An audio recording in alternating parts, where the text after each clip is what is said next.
ci accident làmmiñ jërëjëf. c'est très important juriste Diouf Cheikh Tidiane yàlla na suñu borom musal ci accident làmmiñ donc ci noonu la ñuy dox suñu actualité ak conférence de presse nekk démb bi nga xam ne rek kii di chef de parti Pastef les patriotes d'Ousmane Sonko ma nga fa woon waaye it Boniface ma nga fa woon juriste Diouf Cheikh Tidiane mi nga xam ne rek livre ba nga xam ne bindoon na ko daal di jël lu toll ci 20 fukki nit yi nga xam ne jàpp na ne daal ñoo gën a am tur gën a am sant ci réew mi waaye ëpp parcours mu boole leen ci livre boobee nekk démb nag dikkoon na ñu fas yéene waxtaanee wala ñu waxtaanee woon fa lu ñeel wàllum patriotisme wàllum autonomie waaye it li nga xamante ne rek mooy Afrique ak ketam bi nga xamante ni fa la nekk maanaam ketu souveraineté bi donc loolu lépp waxtaanee nañ ko fa nekkee démb donc nag mu nekk waxtaan bu am solo déjà ci forme bi juriste Diouf Cheikh Tidiane laataa ñoo dugg ci fond bi lan nañ fa mën a jàngat.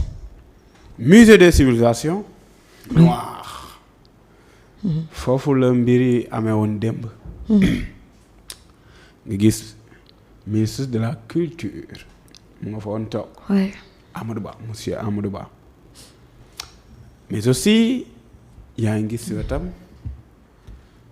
ki ñuy wax Alaaji Dame Mbodj. oui te jël na kàddu. effectivement oui. mais aussi ministère yi gis nga ci ñi ko jiite ñu bari ñoo xam ne fa toog nañ fekke nañ assisté nañ li xam ne moom moo nekkoon conférence bu rëy boobu noonu. DG yu bari. gis nga leen notamment kii xam ne moom mooy Fadilou Keita ak ñeneen gis nga leen protocole Ousmane Sonko bi tamit gis nga leen ñi xam ne ñoo nekk bureau parti Pastef kilifa yi gis nga leen démb mais aussi gis nga kii xam ne moo waral coow li ki waral coow li gannaaw ku mag ki ngay xaar ma tudd ko dafa am keneen muy Pascal Boniface. Pascal. le géopolitique. Pascal Boniface nekk écrivain en même temps. jóge ba réewum France daal di wàcc fii di Sénégal pour wone justifier la raison mère mu bind ci ki xam ne moom mooy jëmmi Ousmane Sonko boole ko ci livre am bii xam ne mu ngi ko tuddee les maîtres du monde. les 20 personnalités les plus influentes au monde fallait mu ñëw ci réew mu mel ni Sénégal pour layal ko leeral en réalité lan moo tax mu bind ci jëmm ji au détriment des autres mais aussi war a waxtaane thème bu am solo ñu ne thème bi lan la. autonomie patriotisme et le monde multipolaire. L'Afrique à la conquête de sa souveraineté. su choisir n'est-ce pas thème bu ni mel. defu ko parce que dafa jékki-jékki rek mu neex ko wala mu def ko ci hasard non daf ko choisir parce que dafa am ku mu boole ci livre am bi koo xam ne moom mooy incarner souveraineté. kooku mooy incarner patriotisme ba boo xoolee ñi xam ne ay njiitum réew lañ wala ay homme politique lañ te ñu bokk ci livre bi amul kenn ku ci parte am patriotisme. amul kenn ku ci incarner patriotisme. amul kenn kuy waxtaane débat souveraineté amul kenn kuy waxtaane débat autonomie ci 20 personnalités les plus influentes yi nekk ci livre bi yëpp boo ko doon xool ba mu jeex. doo ci gis kenn benn autorité bu fi nekk boo xam ne. day wax ci souveraineté day wax ci n'est-ce pas li xam ne moom mooy autonomie day wax ci patriotisme ku dul Ousmane Sonko parce que di nga gis ay Poutine King Netanyahu Donald Trump Paul Kagame Elon Musk Helmut Kohl Narendra Modi Mohammed Ben Salman Recep Tayyip Erdogan le pape Albert de Monaco Taylor Swift Xi Jinping Lula Mia Greta Julian Assange Minto mais ki ñu ëppal solo mooy c'est Ousmane Sonko. moom rek nga ciy gis muy waxtaanee débat bu ni mel léegi kii xam ne moom mooy waxtaanee débat bu ni mel te amaana lii moo yor monde bi kii xam ne moom mooy Pascal Boniface day juger nécessaire ñëw ci réew moomu mais aussi jàkkaarloo jëmm jooju xamal ko en réalité lan moo tax ma choisir la parmi tant d'autres lan moo tax ma choisir la bàyyi seen njiitum réew. parce que daf la jël. te yow yaa ngi nekk premier ministre waaye jëlul kii xam ne moom moo jiite réew mi mais loolu boo ci yemee ci forme boobu da ngay juum parce que pour nga comprendre en réalité lan moo waral mu jël la faaw nga lire livre bi. da ngay dem tàmbalee page 180 di dem boo ko liirul doo comprendre parce que boo liiree si ngay comprendre li Pascal Boniface bind ci Ousmane Sonko bind ko en tant que premier ministre. bind ko en tant que premier. très bien. en tant que Ousmane Sonko la. Ousmane Sonko. homme politique kii xam ne moom mooy le guide de la révolution. pendant et après. foofu la dem ak yow. dafa dem nag yow depuis sa radiation. bi mu jógee ci radiation dugg assemblée nationale. waaw dem élection présidentielle 2019 jóge fa ak dossier bi xam ne si lañ ko tuumaal ba révolution bi bu amee lépp foofu la commencé muy li xam ne moo ko opposé woon ak Adji Sarr dossier bi ñu ko créé ak dossier Mame Mbaye Niang bi ñu ko créé yooyu yëpp mu ngi ci livre bi xam ne kii di Pascal Boniface bind na ko métit yi ñu teg ci kawam yëpp ak résilience bi xam ne dafa nekk ci moom ak ni mu amee la capacité à attirer n'est-ce pas la population sénégalaise notamment la jeunesse notamment les femmes. def politique autrement loolu dafa jaaxal Pascal Boniface mu def ko ci livre bi.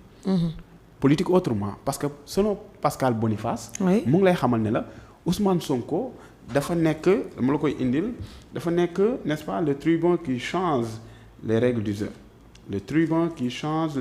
soxna Ndeye Astou. maanaam moom daal moo soppi pomi moom Ousmane Sonko moo soppi pomi. Ousmane Sonko le tribun qui change les règles du jeu. C'est-à-dire l'éloquent, l'élégant qui sait remuer les foules en défendant une cause populaire. moo nekk nii. loolu lay bëgg expliquer. pourquoi mu ne le tribun qui change les règles du jeu parce que Ousmane Sonko dafa ñëw fekk la politique classique mu ngi ci livre bi. la politique classique mooy sunu maam Abdou Diouf sunu maam Ablaye Wade sunu kii xam ne moom mooy sunu papa nu mu tuddati. déedéet waa ji nu mu tuddati Macky Sall. nan lañ daan defee politique. mooy dañ daan jël par exemple ay ndoket ay tissu jox ko sunu maam yi jox ko sunu yaay yi ñu sol seen ndoket wala seen tissu ñu ñawlu ko ci tissu bi wala ci ndoket bi yaa ngi ciy gis photo leader bi. photo leader bi en même temps ñu jël 5000 francs jox ko ku ne wala 2500 jox ku ne. jël ay car dugal leen ci ñu dem meeting yor ay pancarte di tàccu. la politique classique. rassemblement mobilisation classique. léegi Ousmane Sonko bi mu ñëwee dafa indi modification changer loolu jëlee ko fi indi rupture totale nan la ko defee mooy ñëw jaay projet n'est-ce pas la population sénégalaise. ñu adhéré ci. ba tey jii anam ban daan defee politique anam ban daan defee mobilisation dafa changer Ousmane Sonko ñëw changer les règles du jeu. bi mu ñëwee au lieu moom homme politique na mu daan demee yaay yëkkati di jox askan wi pour ñu mën a ñëw. di assister n'est-ce pas à vos meetings. contraire bi moo am. léegi li nga jaay population moo tax population bi dañoo am ci yow confiance. am ci yow yaakaar am ci yow espoir ba ñoom sax ñooy wëlbatiku jël seen alal di la ko financer pour ngay doxal sa campagne. ñoom ñooy wëlbatiku jël di cotiser pour yow ngay mener à bien tes projets. donc contraire bi la Ousmane Sonko indi jaay ba mu jaay loolu askan wi ñoom ñu adhéré ci adopté ko nag. loo tax mu ne kii dafa changer n'est-ce pas les règles du jeu effectivement parce que def na le tout ba à travers son discours. fexe na ba convaincre. li xam ne moom mooy 18 millions de Sénégalais ba ñoom ñëpp adhéré bu ma ne ñoom ñëpp adhéré ñii adhéré wul ay ñetti nit lay doon ay 4 personnes donc nga gis ne si kooku jëmb jooju la kii xam ne moom mooy Pascal Boniface choisir. par rapport ak fi mu jaar. depuis radiation si la ko dalee 2017 bi muy parce que 2016 lañ ko radié. effectivement 2017 bi muy bind n'est-ce pas livre ba le pétrole et le gaz. chronique d'une spoliation. D'ailleurs loolu noonu bi mu ko bindee dañ ko bañaloon fii pour mu jàllale ko d'ailleurs dem na ba France. pour jàllale ko def ci conférence explicité ñëpp comprendre en réalité bi ñu jógee ci loolu mu rayante ba dem assemblée nationale plus fort reste la génnee. mais nekkoon un contre tous. di doxal assemblée nationale ba sénégalais yi gën ko ràññee gën ko jox confiance xam ne l'homme qu'il faut c'est ce gars-là. waa jii di daal. kii bés bu ñu ko amee mu jiite réew mi daal dinañu gënal après loo ci gis mu dem élection présidentielle jël 3e fekkoon fi ay kàngam ñu ne kan ak kan ñoo la raw ñu ne Macky Sall moo la raw ak Idrissa Seck ñoo xam ne bañ fi nekkee depuis Mathusalem la. yow nga ñëw jël 3e gars yi bari commencé la bàyyi xel naan jëmm ji nii fi mu jëm ak ñun yàgg réew mi moo koy des ci loo xam ñu dem ay élections législatives saa ay fal ñi nga xam ne ñoom ñoo ay député mais aussi élection locale bul ko fàtte mu fal ay maire gars yi di ko gën a bàyyi xel parce que boo demee n'est-ce pas li xam ne moom mooy Yewwi Askan Wi daanaka moo ko jiite woon moo ko téye woon moo ko doon doxal ñu ne déeta waay gars yi dem Macky Sall dem ba comprendre xam ne waa ji wax dëgg yàlla su ko jéemut a freiné du ci génne loolu yëpp a ngi ci livre bi su ko freiné wul du ci génne mu commencé koo créer ay dossiers si lañ ko créer ay dossiers teg li nga xam ne moom mooy dossier Adji Sarr teg ko ak manigance gi ñu ca def yaakaar ne dossier Adji Sarr suñ ko tegal ci table dañuy yàqal Ousmane Sonko fekk dañ ko gën a créer ay nit gën ko créer beneen aura créer ko beneen population boo xam ne dafa ñëw adhéré boo xam ne bokkul woon ci espace politique si dossier Adji Sarr lañ bëggee Ousmane Sonko si lañ duggee ci Ousmane Sonko est-ce que comprend ñu jógee de manière ramassée dama koy gaawal nii rek parce que fi ma war a dugg tax ñu jógee ci loolu ñu ñëw ci dossier Mame Mbaye Niang ñu yaakaar ne way buñ ko galgalee ba du bokk daal daanaka dootul exister ti ñu def ci liñ ciy def yëpp ci dossier Mame Mbaye Niang teg seen i manigance def seen i manipulation orchestré n'est-ce pas li xam ne orchestré nañ ko appareil yi ñu def yëpp ñi xam nañ ko bañ ci jógee lan nga ci gis nekkul candidat waaye ki nekk candidat moo ko joxoñ loolu metti woon Macky Sall trop le fait que ki xam ne moom mooy son excellence Bassirou Diomaye Diakhar Faye di ko remplacer loolu lu ko metti woon la koo xam ne daanaka mosul politique ñëw remplacer la nga xam ne kii du ci moom waaye ki nekk ci gannaawam puissance am moo tax ba bu tànn noonu nday asu mooy jiite réew mi donc loolu metti woon na ko metti ay Amadou Ba yi nga xam ne ay candidat lañu woon te yàgg ci politique Ousmane Sonko nekkul candidat waaye moom moo élire fa mu toog gannaaw suñu borom donc loolu xawlee na jaaxal waa jooju nag la Pascal Boniface bind ci moom gis nga li ma la brossel ni yëpp Pascal Boniface daf ko détaillé ci livre bi ba yow mi xam ne n'est-ce pas da nga nekk nekkoo Sénégalais étranger nga bëgg a xam kan en réalité kan mooy waa ji il suffit juste nga lire livre bi boo ko liiree dem 180 page 180 di wëy boo ko liiree soxlawul ngay ñëw Sénégal ñu lay wax kan mooy waa ji boo liiree rek xam nga kan mooy waa ji xam nga résilience buñ ne la lan mooy définition résilience da ngay ñëw ci waa ji rek xool waa ji xool parcours am am nga définition bi léegi kooku nag démb moo doon recevoir Boniface Pascal Boniface Pascal Boniface ñëwati aussi tamit xam nga lee daf ko bind luñ bind la luñ bind parce que ñii ñëpp gis nga ay auteur la ñii ñëpp ku nekk dafa am dañ la jox personnalité boo war a bind ñii ñëpp ñoo ko bind mais ki ko doon superviser c'est Pascal Boniface ñii ñëpp dañ doon bind Pascal Boniface moo ko doon superviser mais da ngay gis ne en réalité liñ bind yëpp Pascal Boniface lu mu jàpp la jàppal ne sénégalais yu bari Pascal Boniface moo leen gën a maîtriser sax Ousmane Sonko moo leen gën a maîtriser Ousmane Sonko dem bi mu taxawee nga koy yëg dem bi mu taxawee li mu doon chanter les louanges de Ousmane Sonko lan moo tax mu koy def parce que lu mu gëm la mais dafa gis ne thème bi mu choisir en réalité mooy Ousmane Sonko te dugg na ci ñëwaat ci jaar-jaaru Ousmane Sonko ñëwaat ci résilience ñëwaat ci patriotisme parce que attention foofu maa ngi koy wax démb xam nga tey ji boo jëlee Pascal Boniface bu choisir te Ousmane Sonko ñëw na ci bu choisir li xam ne moom mooy autonomie. waaw. patriotisme. balaa may dem ci monde multipolaire damay taxaw foofu. ay chocolat autonomie démb dama ko toj ba pare après ñoom ñaar biñ ci ñëwee sama xol dafa sedd. ñu ne la autonomie ak patriotisme da ngay def ndànk da ngay def attention foofu noonu. ñu ne la ban autonomie la ñuy wax c'est très important. autonomie ban autonomie la ñuy wax. ban autonomie la ñuy wax autonomie individuelle la ñuy wax. wala autonomie locale bu ñu ne la autonomie locale dans ce contexte précis da nga naan autonomie nationale. léegi ñu ne la ban lañ ci wax parce que autonomie la capacité à gérer ses affaires internes léegi bu fekkee individuel ndax baax na wala baaxul. Pascal indi ko teg patriotisme xam na lu tax baaxul. bu dee autonomie individuelle baaxul autonomie locale voire nationale c'est bon. baax na parce que autonomie individuelle dafay mettre en danger li xam ne moom mooy patriotisme. patriotisme. Un sentiment wala le sentiment d'attachement de fierté de dévouement envers la patrie tout souvent mu ngi manifesté par la capacité à défendre ses intérêts ses valeurs et son intégrité ses valeurs ñan valeur la patrie intégrité bu la patrie intérêt la patrie oui. léegi bu fekkee ci biir loolu patriotisme boobu la loyauté l'engagement à la nation bu fekkee dafa rax ci côté bi li xam ne moom la ñuy woowee autonomie individuelle des fois mën nga jël li xam ne moom mooy la primauté de l'intérêt crypto-personnel sur, n'est-ce pas, celui, n'est-ce pas, de la nation, c'est-à-dire l'intérêt de la nation. maanaam nga jiital intérêt personnel ci kaw intérêt de la nation. de la nation, oui. parce que foofu yaa ngi bàyyi xel sa bopp. parce que da nga naan moi je suis autonome. bu fekkee da nga autonome yow kase yow yaa autonome des fois réew mi mën na soxla yow xooloo intérêt réew mi sa bopp rek ngay xool. loolu da lay yóbbu ci égoïsme. très bien léegi dans ce cas loolu du am en réalité du am participation du am contribution bu positive n'est-ce pas ci intérêt national du am en réalité contribution ci développement local voire développement n'est-ce pas sa bopp daal ngay national. sukkali mais sukkaliwoo sa réew. très bien boobu la ni baaxul. très bien boobu baaxul. boobu mooy n'est-ce pas li nga xam ne moom mooy autonomie individuelle. mais autonomie collective nationale voire li nga xam ne moom mooy locale. booboo baax. mooy le Sénégal devient autonome. Sénégal bu autonome. c'est-à-dire Sénégal am capacité gérer ses affaires internes fii mu am capacité. Sénégal au Sénégalais. très bien soxlawul waa extérieur ñëw di ñu rek résoudre suñu problème. di ñu gérer suñu affaire. parce que attention comme ni may faral di wax un pays peut être indépendant et ne pas être autonome. effectivement oui. un pays peut être autonome. et ne pas être souverain. ñoom ñëpp a linké. ñoom ñëpp bokk dañoo linké. moom sa bopp. très bien parce que souveraineté.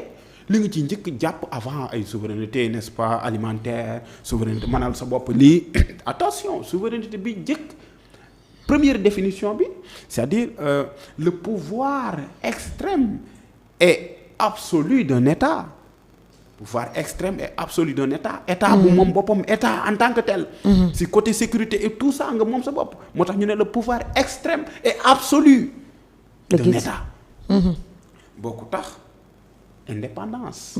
Indépendant parce que indépendant n'est-ce pas la capacité à ne pas être soumis à un autre État. C'est-à-dire tu es indépendant. Absence totale de subordination. oui. absence totale de subordination nekkoo di subordonné topp ci gannaaw kenn. siiru da nga indépendant. est-ce que ngeen comprendre moo tax gis nga yi ay thèmes techniques la. bien sûr. lii du ay toog fii di vërëj di wax lu la neex ay thèmes techniques la. yoo xam ne da ngay dugg ci biir parce que dafa am ay mots techniques yoo xam ne foog ñu xam lan mooy souveraineté. très bien dañ koy lan mooy patriotique. lan mooy ni nga ko waxee indépendance. autonomie lan mooy autonomie. da nga koy toj Boniface du dafa jékki-jékki choisir loolu ñëw parce que dafa xam ne loolu c'est Ousmane Sonko. oui. parce que lii nii soo ko expliquer ki nga njëkk a bàyyi xel c'est Ousmane Sonko loolu tax ma ne patriotisme soo koy wax fii ci réew mi kii njëkk a xalaat c'est Ousmane Sonko.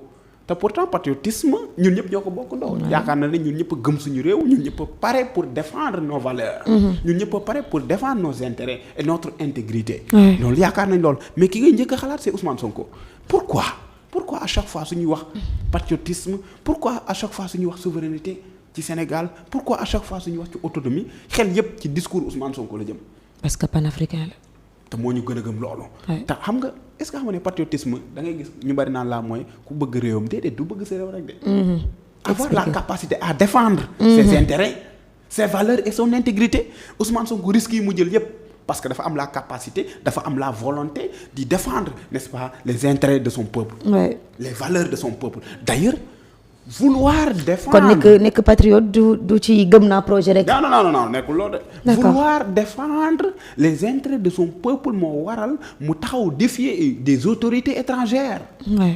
looloo tax mu taxaw xamal gars yi ne leen loi bi xam ne moom mooy durcir les peines ci wàllu homosexualité maa ko porté te dañ koy voter malgré les menaces des lobbies. ku ne taxaw di menace ñi naan dañuy téye n'est-ce pas suñuy financement dootul duggati. kon kooku bu demee ba am fit woowu noonu. nekkul en tant que moom parce que gëm-gëmam lay waxee. loolu lay patriotisme. da ciy dem ba jeex. dëgg lu mu laaj da koy teg ci table ji. léegi xam nga tojal naa la autonomie tojal la patriotisme. dugalaale ci souveraineté mais ci lan monde. multipolaire. foofu la kii campé débat bi. ki xam ne moom mooy Pascal Boniface. foofooy lépp. lan moo tax Pascal Boniface waxul un monde bipolaire multipolaire la waxul bipolaire lan moo tax. évidemment loolu da ngay dellu. fu ñu jëm. après la seconde guerre mondiale. après deuxième guerre mondiale bi.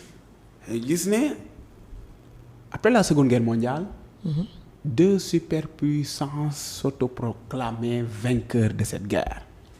ñaari gaynde taxaw ku ne naan maa gagné. en l'occurrence les États-Unis et l'URSS. D'ailleurs c'est ce qui a poussé ki xam ne moom mooy Winston Churchill le 5 mars 1946 mu déclaré ne un rideau de fer est en train de tomber sur l'Europe, la divisant en deux parties, l'Europe de l'Est et l'Europe de l'Ouest. C'est-à-dire la construction de deux blocs, bloc de l'Est et bloc de l'Ouest. Bloc de l'Ouest dirigé par les États-Unis, c'est-à-dire le bloc capitaliste. Bloc de l'Est dirigé par l'Union soviétique, c'est-à-dire l'URSS. Le bloc kii nu mu tëddi le bloc kii nu mu tëddi. oui ay réer na ma. nañ dem di nga ci ñëw. déedéet dina ñëw nii. bindoo ko. non oui yaay bloc kii bi capitaliste bële. internet léegi ñu fàttali la ko. léegi mu ñëw. yaa ngi comprendre. waaw léegi bloc boobu noonu moo nekkoon bloc de l'Est bi xam ne URSS Union soviétique moo ko jiite woon. boo ko tax bloc bi xam ne États-Unis moo ko jiite woon. les communistes.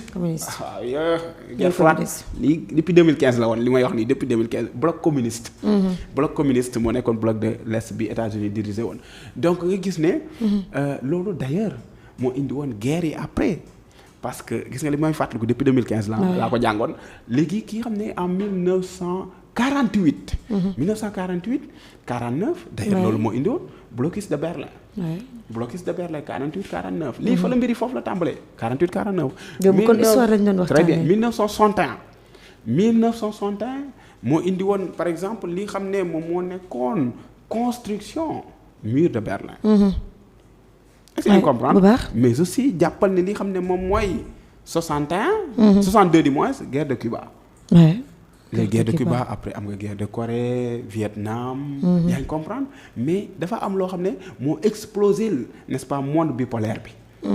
loo tax kii di Pascal Boniface indiwul bipolaire parce que chute du mur de Berlin mu ngi am 1989 léegi chute du mur de Berlin moo indi presque la fin de la guerre froide 1991 parce que guerre froide mu ngi tàmbali 1947 du moins ba 1991.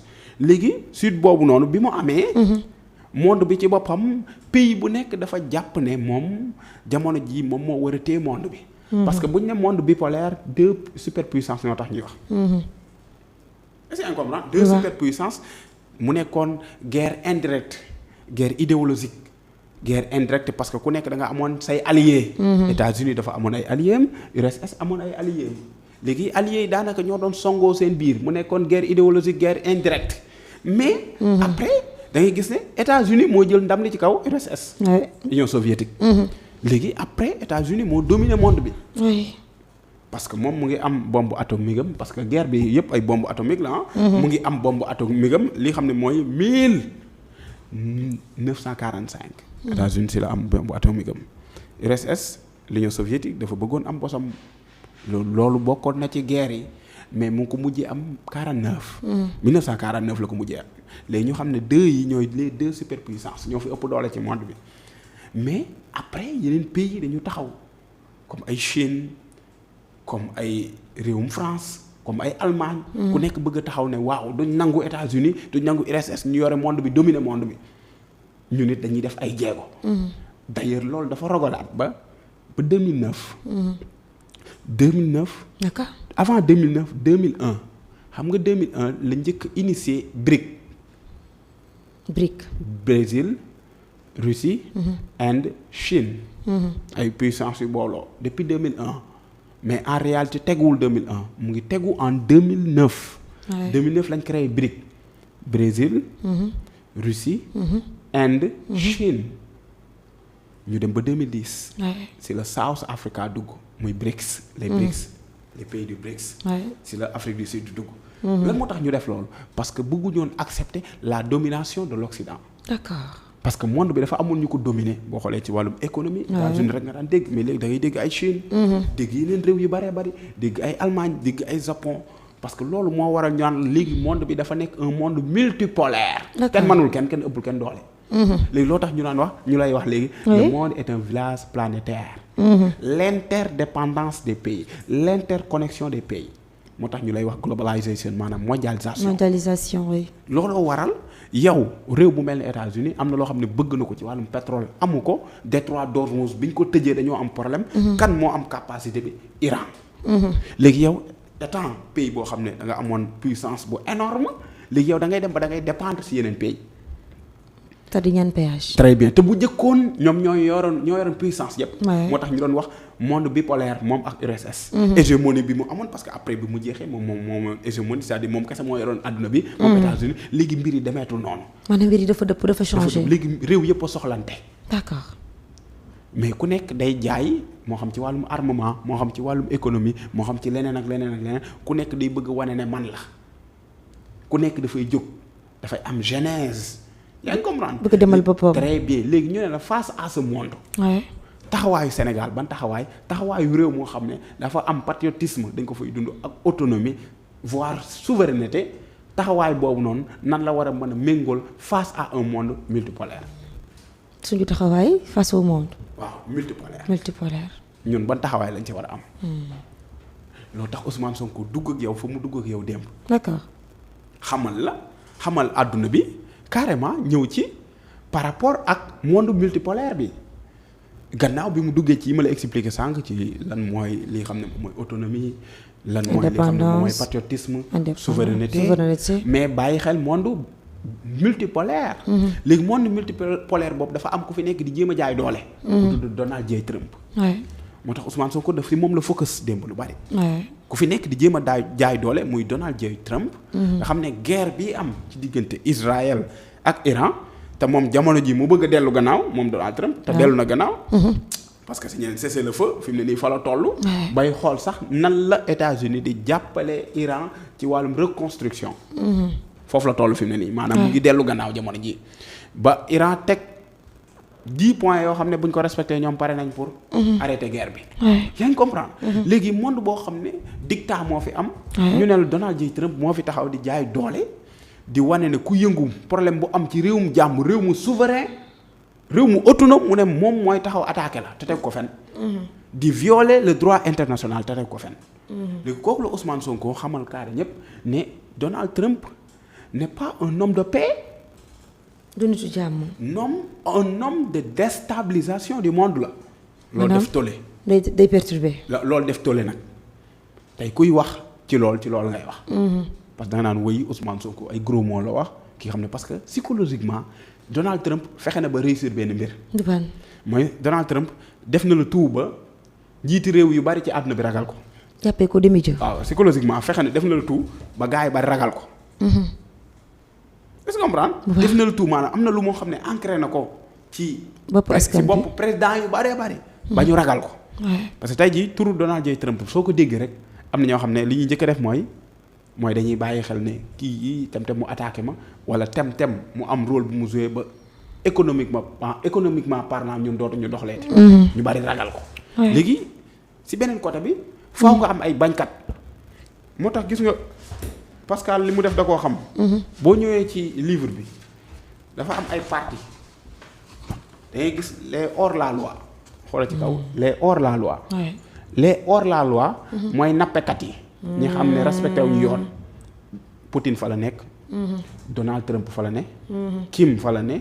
même Paul Kagame fa la nekk. Netanyahu fa la nekk. mooy ñi xam ne respecté wu ñu yoon seen yoon newul ci yoon. moo tax d'ailleurs ki xam ne moom mooy Donald Trump di violer le droit international. Netanyahu tamit di violer le droit international. mooy ñi ñoo respecté wul yoon ñi lijjantiwul yoon ñi xam ne seen yoon nekkul ci yoon. ñoom jaay doole lañ fi nekkee. mais damay tëb ñii dama leen tëb nga dem ci n'est-ce pas les représentants du sud global xoolal fii les représentants du sud global mooy ñi xam ne ñoom ñooy ki xam ne Xi Jinping Ousmane Sonko Lula mu Brésil ñii mooy ñii bañ la domination de l'Occident. D'accord. Pascal Boniface maanaam mbir mi daf ko organiser. daf ko organiser kenn ku ci nekk ci monde bi nga bokk. très bien léegi Pascal Boniface nee na la. ñi ma la limal nii ñoom ñoo refuser la domination de l'Occident. ñooy bañkat yi. Xi Jinping bañkat Xi Jinping Ousmane Sonko Lula mu Brésil maanaam ñii. ñooy révolutionnaires yi très bien seen yoon nekkul ci un Donald Trump bu taxaw di imposer loo xam ne mënul tegu ci monde bi. di jaay ne moom mooy monde bi di wane ne économiquement parlant ku mu décanté wul cette situation du décanté wu ñii dañoo taxaw ne du fi amee mënta ne parce que monde bi ñun ñëpp ñoo ko bokk te l'interdépendance dafa am ci àdduna bi ñun États-Unis daf ñu soxla ñun ñu soxla États-Unis waaye suñu féewul ne États-Unis képp ñun ñoo ko soxla moom soxlawuñu. ñoom dañu bañ cette domination. moo tax Chine États-Unis ragal ko ci wàllum économie Chine gis nga fi mu toll. te pourtant kenn xalaatu ko woon depuis 1960. kenn xalaatul woon ne Chine dina yegsi fi mu yegsi. Japon Sénégal moo ko tane woon en 1960. xoolal tey fi ñu toll ci wàllum économie xool tey fi ñu toll n'est-ce pas ci wàllum rang ci mondial bi. ranking bi est-ce que yaa ngi comprendre bu baax léegi ñun malheureusement suñu njiitu réew. yi fi daan faral di nekk dafa mel ni dañu maanaam nekku ñoon ñu décomplexé wu. nekku ñoon ñu décomplexé wu loo tax kii xam ne moom mooy Pascal Boniface tudd ci kenn jëlu ci kenn. parce que ñi fi nekkoon yow étant n'est-ce pas les pays occidentaux yéen li ngeen bëgg moo xam da ngeen bëgg a ñëw jël suñuy ressources naturelles wala suñuy ressources humaines. ñoom amuñ ci problème jëlal yóbbu. nga defee ko nu la neex ñun amuñ ci problème. léegi il a fallu que ku mel ni Ousmane Sonko ñëw. am lu mu imposer bañ li daan am ba tubaab yi mere ko. la preuve dim bi mu waxee ba pare dafa def tollé ci monde bi laa la wax de. bien sûr waxuma la Sénégal waxuma la Afrique. ci monde bi la def tollé.